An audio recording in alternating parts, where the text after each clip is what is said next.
Alléluia.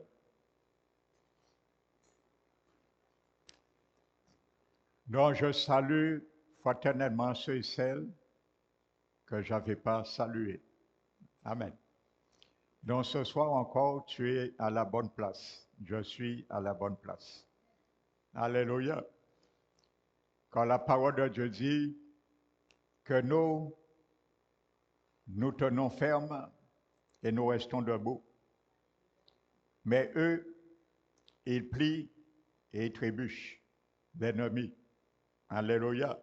Donc, que le Seigneur te fasse grâce, me fasse grâce ce soir dans la bataille, dans la prière de rester debout.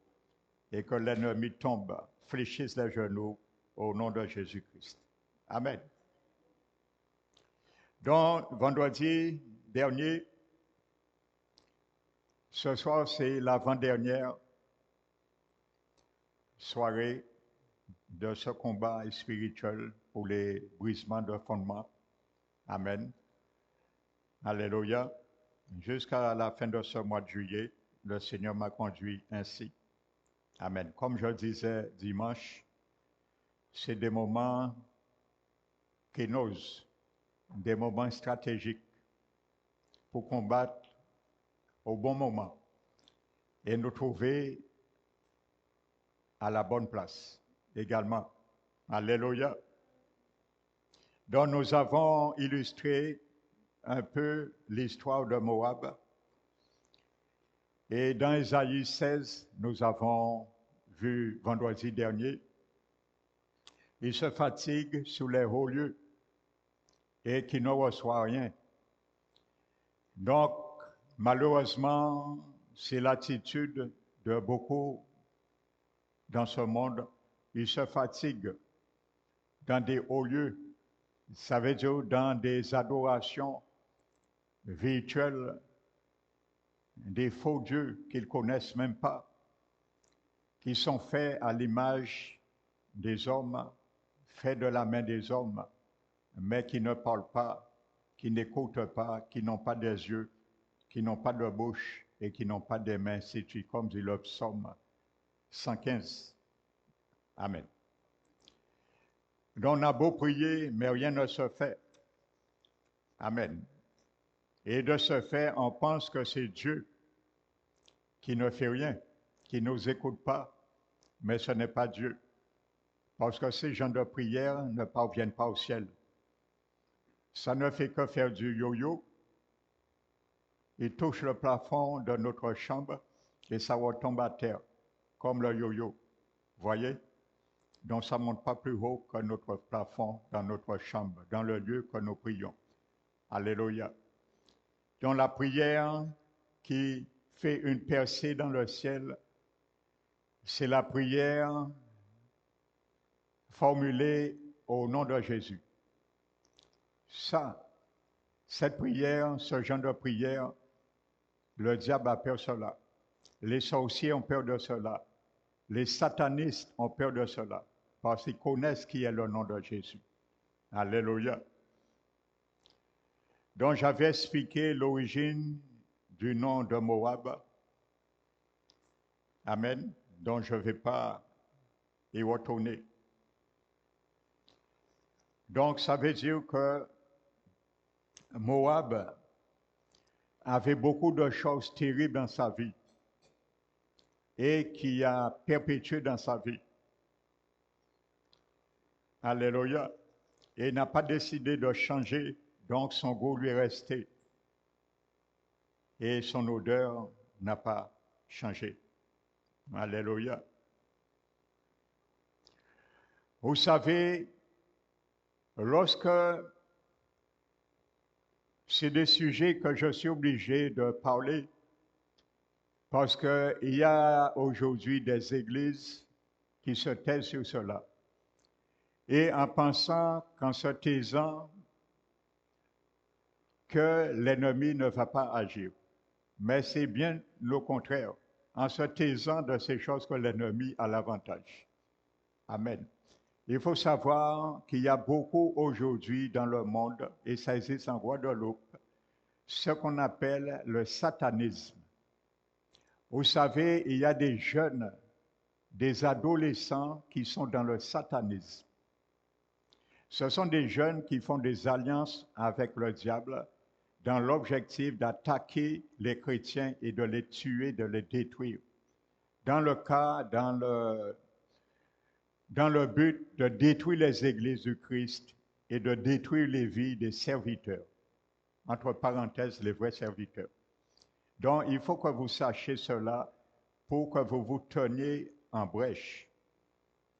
Et je vous dis, lorsqu'il y a un sataniste, il y a des sorciers, peu importe, un occultiste qui habite dans le quartier ou qui est voisin dans un quartier d'un chrétien qui se met en brèche dans la prière, je peux te rassurer que ça lui donne du fil à retordre.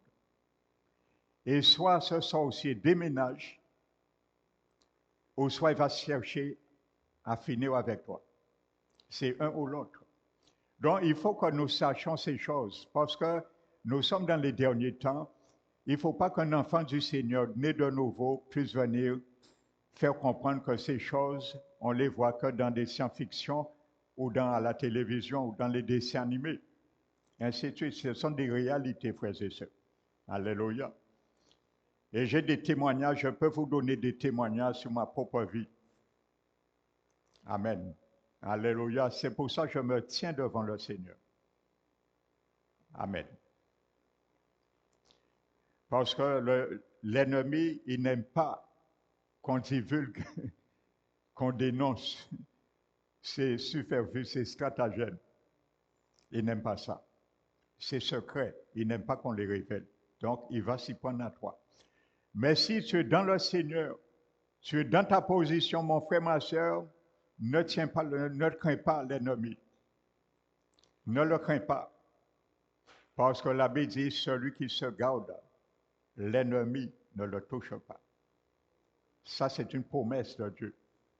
Et si Dieu dit, l'ennemi ne le touche pas, il ne te touchera pas. Amen. Alléluia. Donc, vous savez, l'ennemi, bien souvent, pour nous avoir, il va nous intimider. Il va chercher nos insécurités. L'ennemi va chercher dans quel domaine de ta vie tu le crains ou tu es fragile. Je suis fragile. C'est pour ça que j'aime beaucoup dire, peu importe, frères et sœurs, ce que tu vis, que ce soit dans ton mariage, que ce soit dans ta famille, que ce soit avec tes enfants, dans l'éducation, que ce soit au travail, peu importe, ne laisse jamais l'ennemi voir tes faiblesses, parce que tu lui donneras avantage. Ne lui montre pas tes faiblesses.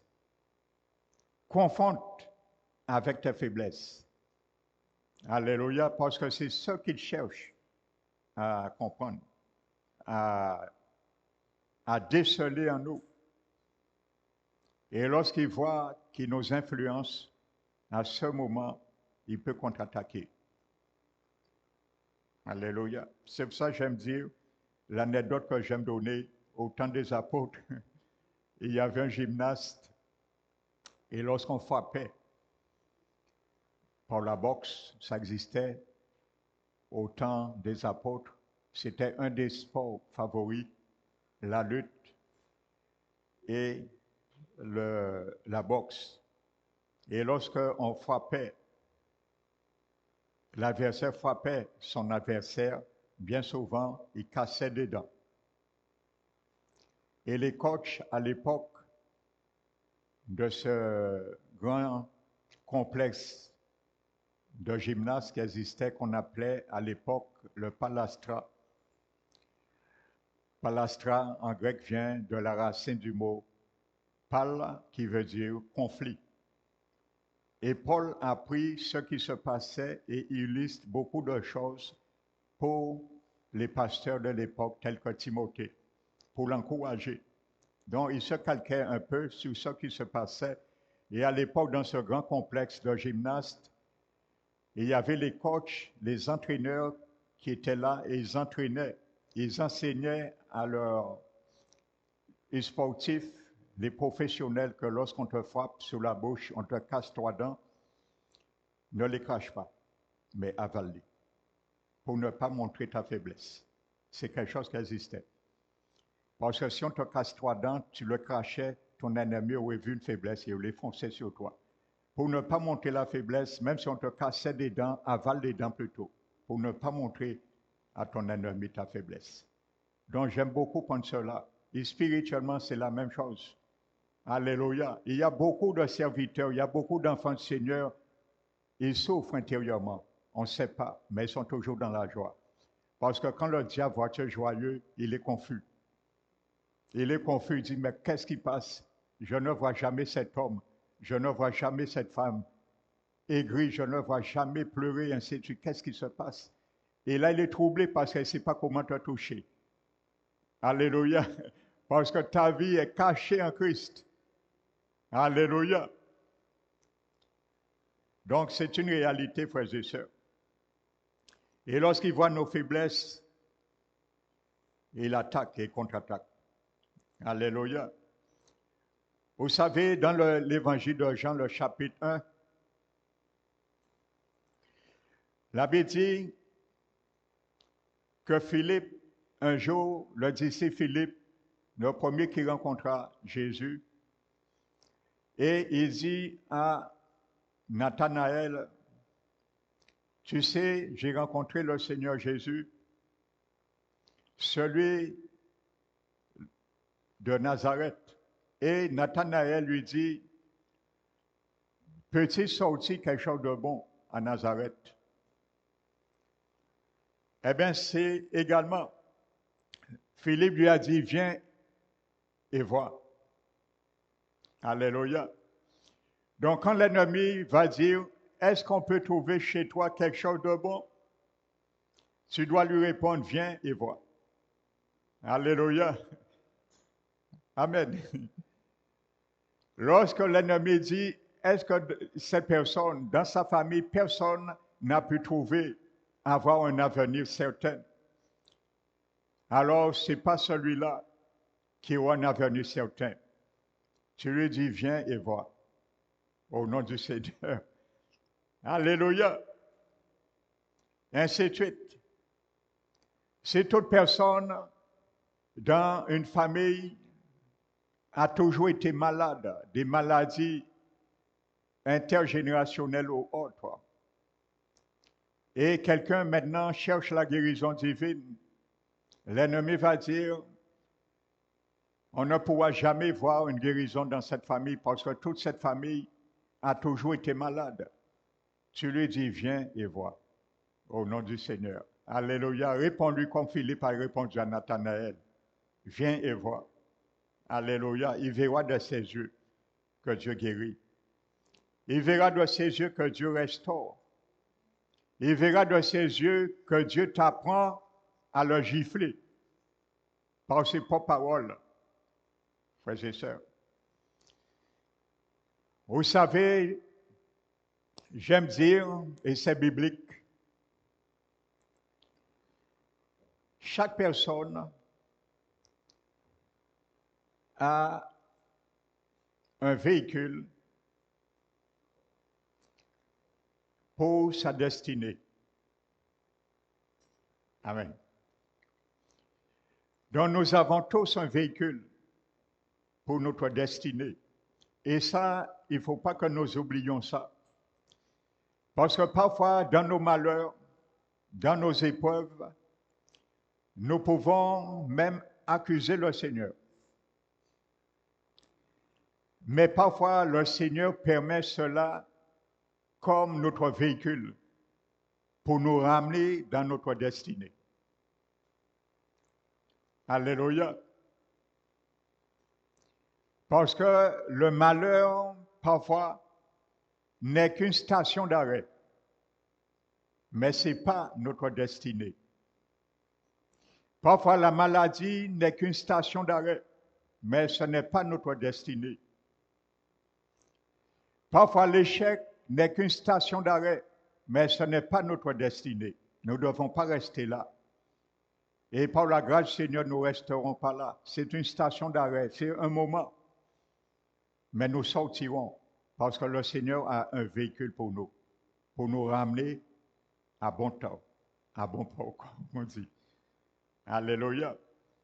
Vous savez, Rahab, la prostituée, enfin on dit la prostituée, mais dans l'hébreu, je n'ai pas le temps ce soir d'expliquer cela.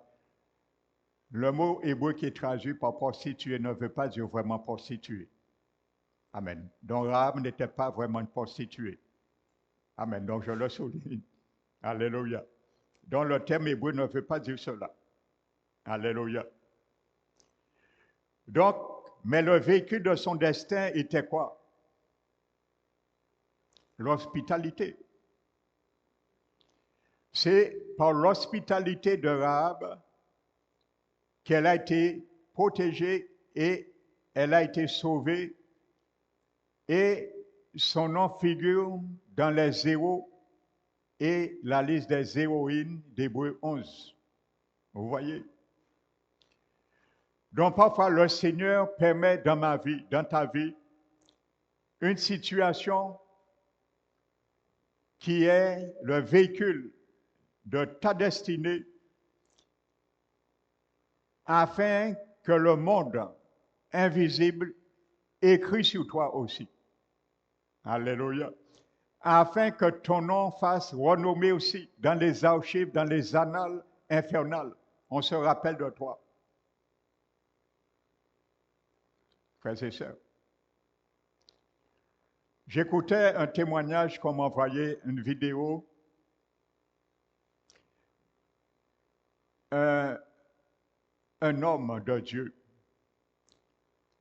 qu'on craignait à cause des miracles, des prodiges qu'on voyait dans sa vie. Et l'armée est venue pour tuer cet homme. Et on a enterré cet homme. On l'a enterré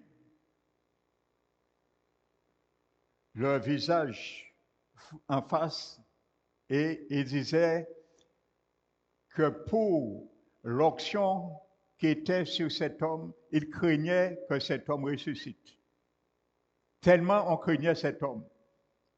On craignait même à sa mort, il ressuscite. On craignait sa résurrection, frères et sœurs. Amen. Donc laisse l'ennemi te craindre et ne le crains pas plutôt. Donc c'était le véhicule de Rahab, l'hospitalité, frères et sœurs.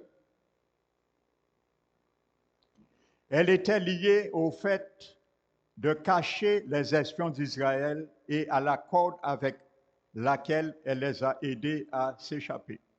Donc elle a pris un risque. Mais par ce risque, ça a été le véhicule de sa destinée. Le risque qu'elle a pris. Donc parfois le Seigneur va nous ramener à prendre des risques aussi. Pour nous faire rentrer, nous projeter dans notre destinée. Amen. Donc chacun a un véhicule. Lorsqu'il y a des situations dans nos vies, nous devons nous poser deux questions. Est-ce que c'est à cause de la vie que je mène? Oui. Ça aussi, il faut s'interpeller. Mais, deuxième question, est-ce que ce n'est pas le véhicule de ma destinée? Également. Frères et sœurs. Supposons qu'elle ait esquivé ses espions, cela aurait signalé la fin de son destin. Vous voyez? Donc nous n'aurions pas lu aujourd'hui qu'elle faisait partie de la lignée de Jésus. Vous voyez ce qu'elle aurait perdu en risquant sa vie. Alléluia. Le roi David, le véhicule du destin de David était la curiosité divine. La curiosité divine peut être le véhicule de ta destinée, mon frère, ma soeur. Alléluia. C'est-à-dire, David était en quête de savoir ce qui se passait sur le champ de bataille et qui était ce Goliath qui harassait le peuple de Dieu. La curiosité a été le véhicule de la destinée du roi David. Amen. Ce n'est pas obligé grand-chose pour que tu rentres dans ta destinée, mon frère, ma soeur. Parfois, c'est très peu de choses. Alléluia. On l'avait laissé dans les champs pour s'occuper des brebis, alors que ses frères aînés étaient partis sur le champ de bataille. Mais ceux-ci ne pouvaient s'acquitter de leur tâche jusqu'à ce qu'il arrive. Alléluia. Donc, il y a certaines personnes que Dieu donne une tâche à s'acquitter, mais ils n'arrivent pas. Donc, il va créer une curiosité divine en toi qui sera ta destinée, ton véhicule pour te ramener à ta destinée. Et le défi de Goliath a été la promotion de David. Amen. Le défi de l'ennemi peut être ta promotion, mon frère, ma soeur. Ça peut être ma promotion, frères et sœurs. Alléluia. D'autre part, la haine et la poursuite de Saül étaient aussi un autre véhicule du destin pour David. Ceci signifie que les véhicules de notre destin peuvent parfois être très hostiles. Elles peuvent être des choses que vous n'aimez pas ou détestez dans votre vie. Amen. Ça peut être aussi, nous allons voir vendredi prochain, Joseph. Le véhicule de Joseph était quoi? La haine de ses frères envers lui. Ah, ça c'est un véhicule que beaucoup ne vont pas aimer monter dedans. Pourtant, après 17 ans, il est rentré dans ta destinée, mais c'était la haine de ses frères qui c'était son véhicule, la haine. Sans quoi il ne se serait pas trouvé en Égypte et devenir, après 17 ans, premier ministre de Pharaon. La seule chose qui les séparait, c'est le trône. Frères et sœurs, le trône qui séparait Pharaon et Joseph. Mais son véhicule a été la haine. Donc, mon frère, ma sœur, lorsqu'on te hait, bien souvent, nous nous emportons. Nous nous enorgueillissons pour ne pas pardonner. Nous restons dans l'amertume, le ressentiment, ainsi de suite. Nous devenons amers, mais bien souvent, nous sommes en train d'avorter notre promotion parce que nous ne savons pas l'aboutissement. Ça peut être un véhicule pour ta destinée. J'ai connu des femmes, des hommes qui se sont convertis à cause de la haine qu'ils avaient contre leurs enfants. Depuis l'enfant était petit.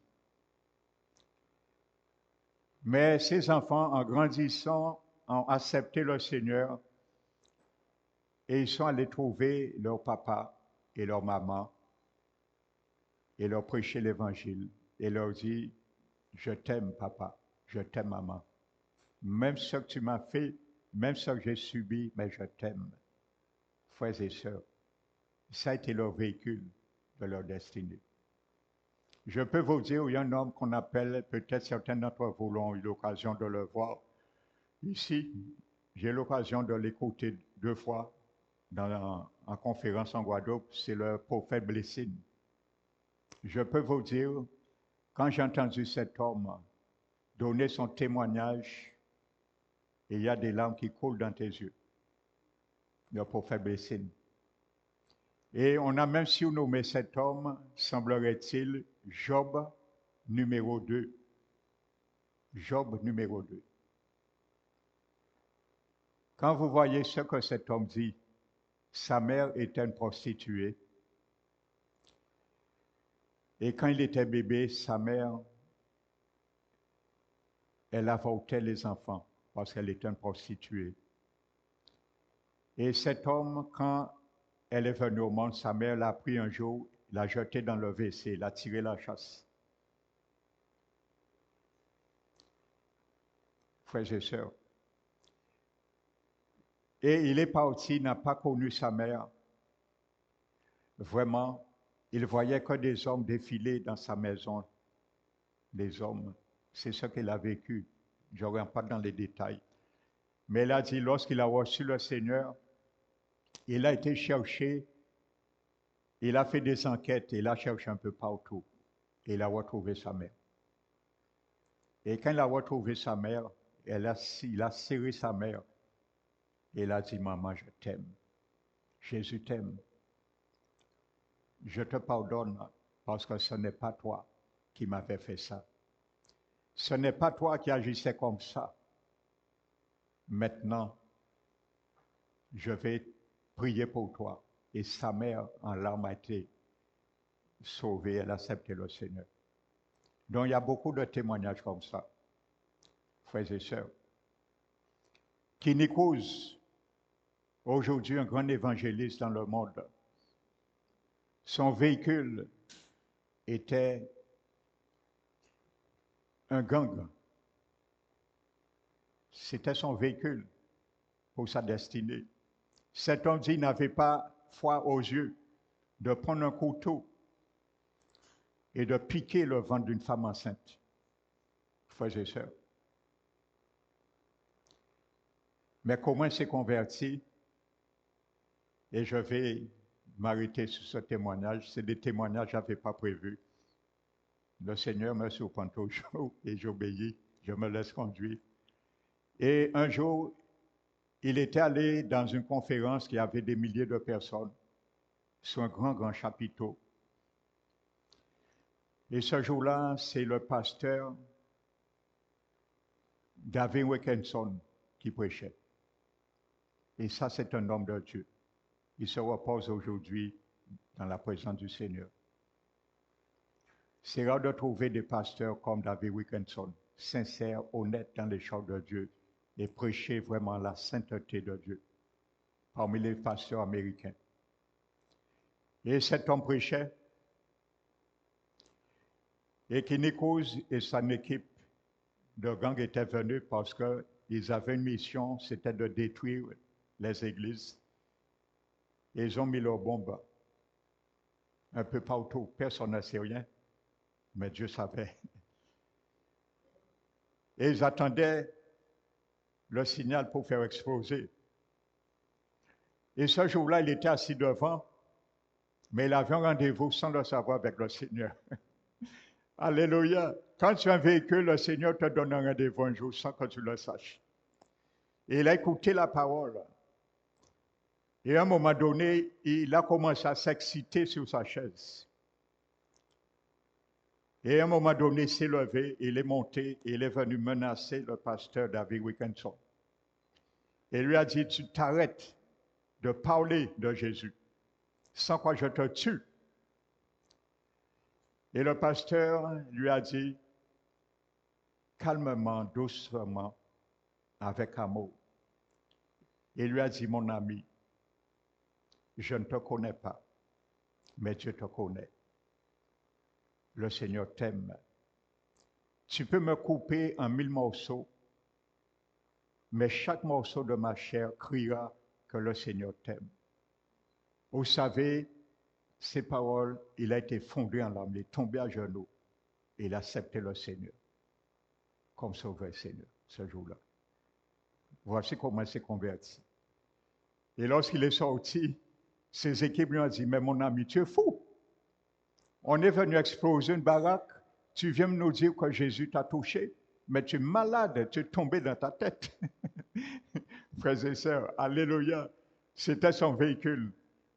Alléluia. Il a rencontré le Seigneur de la sorte. Donc c'est pour cela, frères et sœurs, nous avons des véhicules. Le Seigneur nous met parfois sur des véhicules pour nous amener dans nos destinées. Mais il y a aussi des véhicules que l'ennemi nous a mis, que nous devons démolir. Parce que ces véhicules ne devront pas nous ramener à notre destinée. C'est pour cela que nous allons nous mettre debout ce soir encore. Et nous allons prier pour les démolir de la part du Seigneur. Alléluia. Et je peux te dire, il y a des retombées dans le monde spirituel, même si tu ne les vois pas maintenant, même si tes enfants, tes petits-enfants, ta famille, pour ceux et celles que tu pries, tu ne les vois pas tout de suite, mais tu les verras un jour. Même au ciel, un jour, tu seras surpris. Alléluia. Vous savez, dans le livre des Actes des Apôtres, chapitre 12, chapitre 10, il y avait un homme, un centurion romain, il s'appelait Corneille. Il priait des années pour sa famille, pour le salut, mais il ne connaissait pas Dieu vraiment. C'était un Romain, il avait sa religion, il avait ses pratiques, ses traditions romaines, mais il priait.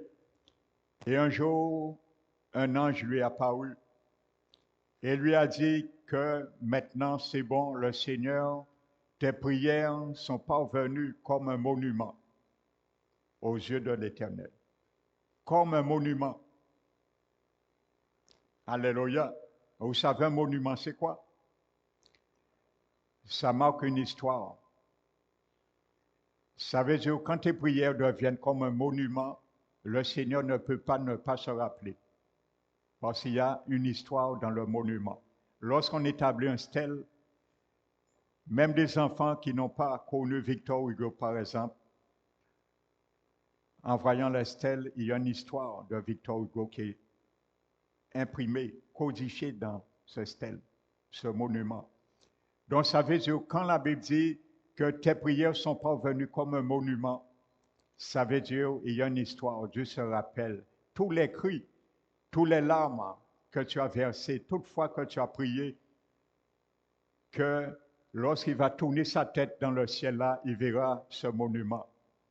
Lorsqu'il tournera la tête là au ciel, il verra le monument. Lorsqu'il tournera la tête là, il verra le monument. Et il ne pourra pas se défaire. Alléluia. Même si après ta mort, le monument est là. Alléluia. Dieu sera plat. Même si après ta mort, mon frère, ma soeur, le monument sera au ciel. Ta prière ne sera pas oubliée. Pour ceux et celles de ta famille, tu aurais prié.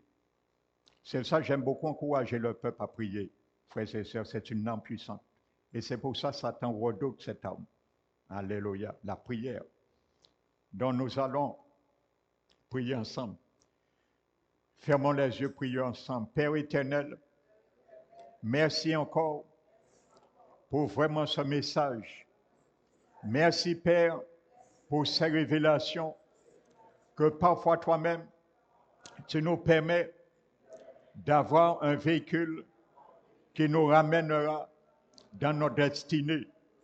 C'est pour cela nous te remercions, Seigneur, mais nous voulons ce soir éventuellement démanteler tous les mauvais véhicules, dépôts que l'ennemi de notre âme nous a mis pour nous garder captifs afin de nous empêcher d'y avancer et d'atteindre le but que tu as formulé pour nous de rentrer dans notre destinée.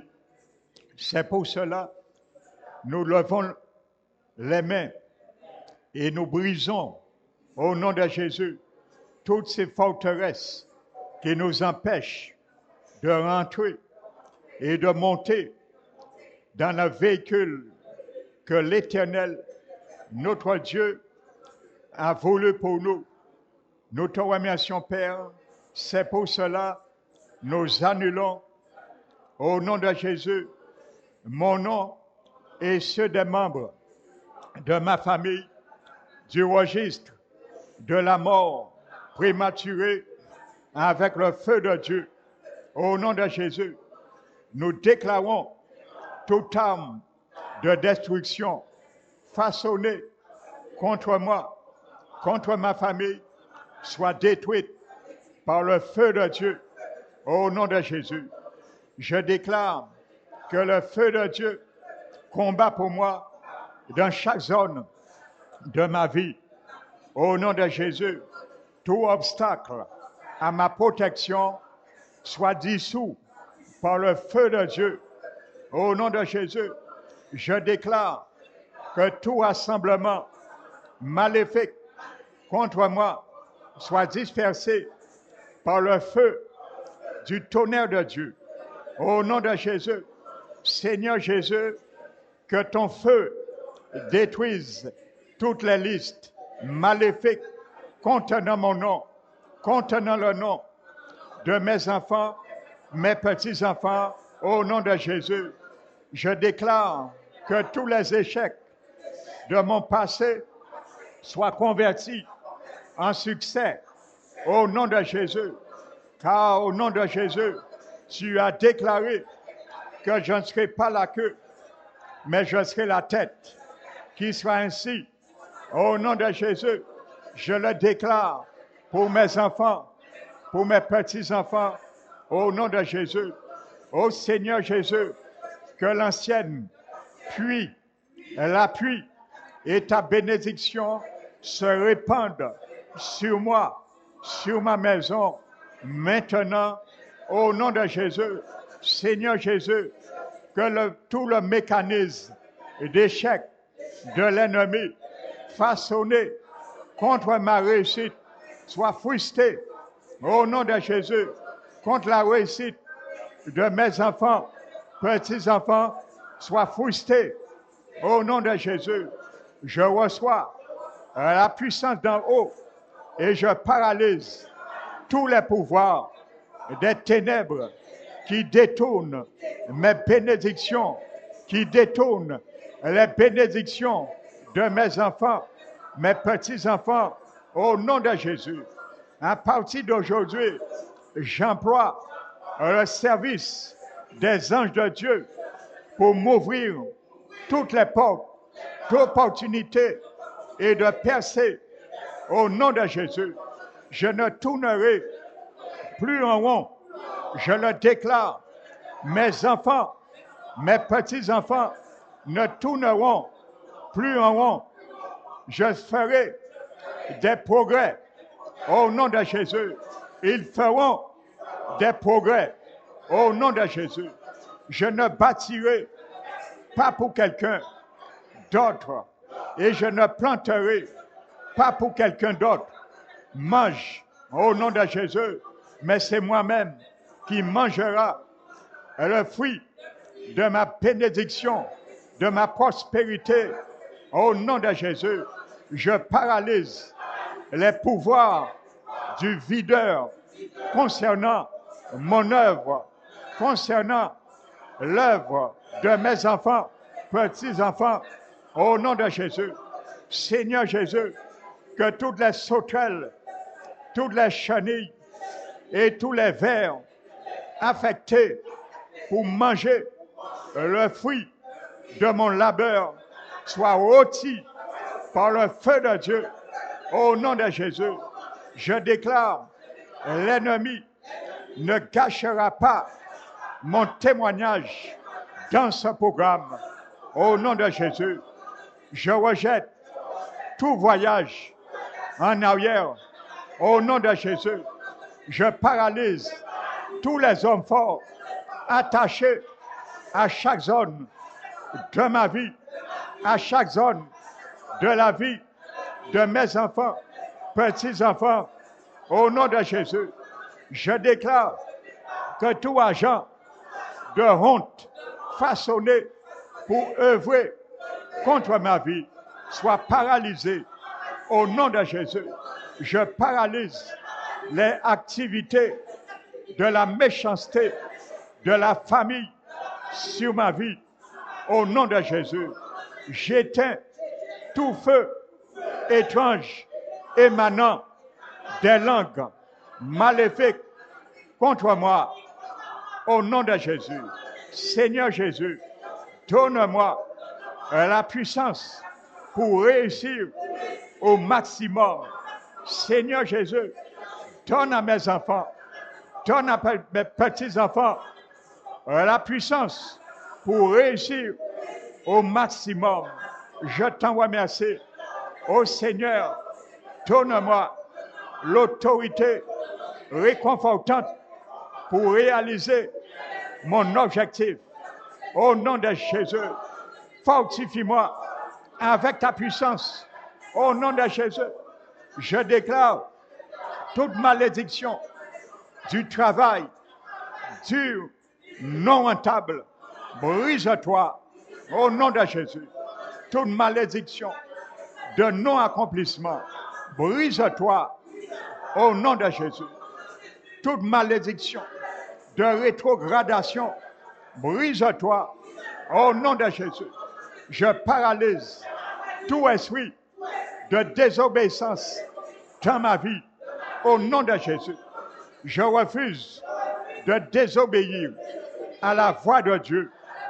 Au nom de Jésus, toute racine de rébellion dans ma vie soit déracinée. Au nom de Jésus, fontaine de rébellion dans ma vie, sèche-toi. Au nom de Jésus, pouvoir contraire alimentant la rébellion dans ma vie, tu meurs. Au nom de Jésus, toute inspiration de sorcellerie dans ma famille soit détruite. Au nom de Jésus, le sang de Jésus efface toute marque maléfique de sorcellerie dans ma vie, dans mon corps. Au nom de Jésus, je déclare tout vêtement mis sur moi par la sorcellerie, tout vêtement mis sur mes enfants, mes petits-enfants, par la sorcellerie, soit déchiré en lambeaux.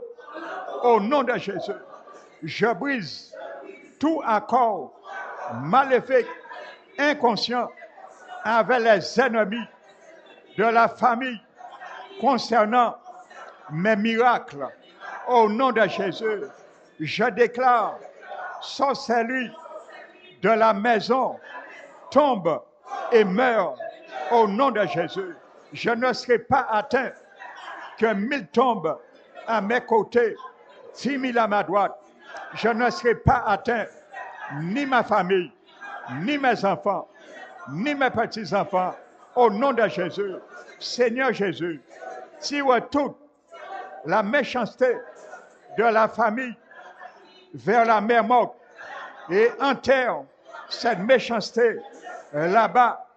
Seigneur Jésus, je refuse de suivre le modèle maléfique de mes ennemis, de la famille. Au nom de Jésus, je déclare ma vie saute hors de la cage de la méchanceté de la famille.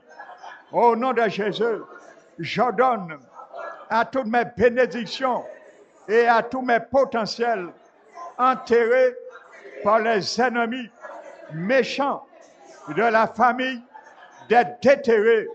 Au nom de Jésus, je verrai les bienfaits du Seigneur sur la terre des vivants. Je le déclare au nom de Jésus. C'est une question de temps, mais je les verrai au nom de Jésus. Tout ce qui a été fait contre moi, contre mes enfants, mes petits-enfants, pour gâcher notre joie, reçoit la destruction au nom de Jésus. Seigneur Jésus, comme Abraham a reçu ta faveur, et de toi que je reçoive ta faveur, afin que je puisse exceller dans chaque domaine de ma vie. Pour mes enfants, petits-enfants, puis exceller dans chaque domaine de leur vie. Au nom de Jésus, Seigneur Jésus, agis généreusement envers moi dans ce programme. Au nom de Jésus, cela n'a pas d'importance que je ne le mérite pas ou pas, je reçois une faveur incommensurable du Seigneur. Au nom de Jésus, toutes les bénédictions que Dieu m'a attribuées dans ce programme ne me passeront pas sous la main. Au nom de Jésus, ma bénédiction ne sera pas transférée à mon voisin. Au nom de Jésus, Père éternel, humilie tout pouvoir qui veut contrarier ton programme pour ma vie. Au nom de Jésus, je déclare toute décision que je prendrai me conduira à une réussite abasourdissante. Au nom de Jésus, je réussirai avec les hommes et avec Dieu dans toutes les zones de ma vie. Au nom de Jésus, toute habitation de l'infirmité dans ma vie, brise-toi en morceaux au nom de Jésus à cause des meurtrissures de Jésus. Je déclare mon corps, mon âme et mon esprit rejette tout fardeau maléfique au nom de Jésus. Fondation maléfique dans ma vie. Fondation maléfique dans la vie de mes enfants, mes petits-enfants, dans la vie de ma famille. Je t'abats aujourd'hui, au nom de Jésus, toute maladie héritée dans ma vie, sors de moi maintenant, au nom de Jésus, toute maladie héritée dans la vie de mes enfants, petits-enfants, sortez en eux maintenant, au nom de Jésus. Tout eau maléfique dans mon corps sort maintenant, au nom de Jésus. J'annule l'effet de toute dédicace maléfique dans ma vie, au nom de Jésus. Que le feu du Saint-Esprit vaccine mon sang contre l'empoisonnement satanique, au nom de Jésus. Que le feu du Saint-Esprit vaccine le sang de mes enfants, petits-enfants, contre l'empoisonnement satanique, au nom de Jésus. Que ce soit par les vaccins et quoi que ce soit, au nom de Jésus, Père éternel, installe un autocontrôle dans ma bouche, au nom de Jésus, afin de garder une garde dans ma bouche pour parler comme tu veux que je parle. Au nom de Jésus, je refuse de m'accoutumer à la mauvaise santé. Au nom de Jésus, toute porte ouverte à l'infirmité dans ma vie soit fermée pour toujours. Aujourd'hui, au nom de Jésus, tout pouvoir défiant Dieu dans ma vie soit rôti.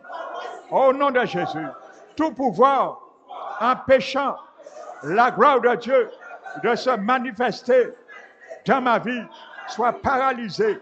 Au nom de Jésus, tout pouvoir empêchant la gloire de Dieu de se manifester dans la vie de mes enfants, petits-enfants, soit paralysé. Au nom de Jésus, je me libère de l'esprit de désolation. Au nom de Jésus, que le Dieu soit Dieu dans mon foyer. Au nom de Jésus, que Dieu soit Dieu sur ma santé, sur la santé de mes enfants, de mes petits-enfants, de ma famille. Au nom de Jésus, que Dieu soit Dieu dans ma carrière, dans la carrière de mes enfants, petits-enfants. Au nom de Jésus, que Dieu soit Dieu dans mon économie. Au nom de Jésus, gloire de Dieu, enveloppe chaque département de ma vie, de la vie de mes enfants, de la vie de mes petits-enfants. Au nom de Jésus, le Seigneur qui répondait par le feu soit mon Dieu. Au nom de Jésus, que le Seigneur qui répondait par le feu soit le Dieu de mes enfants, mes petits-enfants. Au nom de Jésus, dans le programme de mon Dieu, tous mes ennemis seront dispersés et je ne me lèveront jamais. Au nom de Jésus, je déclare que le sang de Jésus crie contre toutes les réunions maléfiques convoquées pour moi. Au nom de Jésus, que le sang de Jésus crie contre toutes les réunions maléfiques convoquées pour mes enfants, petits-enfants, au nom de Jésus, Père éternel, convertis tous mes échecs passés en victoire illimitée, au nom de Jésus, Père éternel, convertis tous les échecs passés en victoire illimitée de mes enfants, petits-enfants, au nom de Jésus. Seigneur Jésus, crée de l'espace pour mon avancement dans chaque zone de ma vie, dans chaque zone dans la vie de mes enfants, petits-enfants. Toutes les pensées maléfiques contre moi, Seigneur, transforme-les en bonnes pensées. Au nom de Jésus, toutes les mauvaises pensées contre mes enfants, petits-enfants, transforme-les en bonnes pensées. Au nom de Jésus, merci éternel. Nous t'élevons, nous te donnons la gloire, car nous savons ta gloire s'est manifestée à travers cette prière. Et nous savons que l'ennemi a lâché prise sur chaque domaine de nos vies, de la vie de nos enfants, petits-enfants, nos familles, dont nous avons déclaré l'échec. Merci Seigneur, nous t'élevons, nous te glorifions, nous prions pour la Guadeloupe, afin Seigneur, que ce que le diable a prévu encore ce soir dans les réunions secrètes, privées des satanistes établis en Guadeloupe, nous capotons, nous renversons, Père éternel, leurs archives, nous bloquons leur pouvoir d'agir et nous déclarons que tous les esprits maléfiques qui sont là en Guadeloupe pour ramener et faire couler le sang innocent sur le sol guadeloupéen, nous bloquons l'entrée de la Guadeloupe, nous cernons la Guadeloupe avec le feu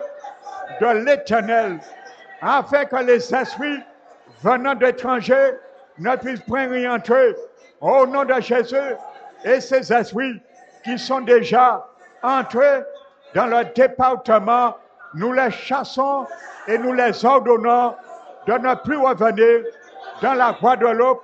Au nom de Jésus, nous les déclarons, nous prenons comme témoin le sang de l'agneau Jésus-Christ de Nazareth qui a plaidé par son sang et à cause de son alliance ratifiée par son propre sang, nous déclarons la victoire sur les principautés, nous déclarons la victoire sur les démons, nous déclarons la victoire sur les esprits impurs, les esprits mauvais, les esprits méchants dans les lieux célestes qui occupent une juridiction sur le département, la localité des 32 communes de la Guadeloupe. Nous déclarons leur défaite au nom de Jésus. Nous renversons tous les autels au nom de Jésus, établi en Guadeloupe, qui est point de sacrifice et aucun jeune ne sacrifié au nom de Jésus. Père éternel, lève-toi sur la Guadeloupe, frappe ces autels par ta main secourante, ta main toute-puissante, la main de Shaddai, Yahvé Naka, qui frappe les hôtels établis en Guadeloupe, que ce soit les hôtels au nom de Jésus, de Mayémé, de Vaudou, de Marie-Carie, de toutes les sortes, de Bouddha, au nom de Jésus. Nous les frappons par la main étendue de Yahvé Naka, l'Éternel qui frappe les démons, qui frappe les hôtels. Nous renversons ces hôtels, tous les hauts lieux établis sur les montagnes de la Guadeloupe. Nous maudissons tous les arbres en Guadeloupe où la sorcellerie a été dédicacée. Nous maudissons les racines de ces arbres afin qu'ils sèchent de la racine et qu'il n'y a aucune feuille qui reste verdoyante, mais que les feuilles soient séchées au nom de Jésus, afin que le diable, afin que les sorciers, afin que les satanistes reconnaissent qu'il y a un Dieu que nous servons, qui s'appelle l'Éternel, qui s'appelle Jésus-Christ, celui qui a vaincu le diable sur la croix du Calvaire. Il a livré publiquement ces démons en spectacle, en triomphant de lui sur la croix du Calvaire, afin que le diable reconnaisse que Jésus est Seigneur sur la Guadeloupe. Merci Éternel. Nous t'élevons, Père, nous te glorifions et te disons de recevoir la gloire de Dieu au siècle des siècles et dans toutes les générations, au nom de Jésus-Christ. Amen. Alléluia. Alléluia.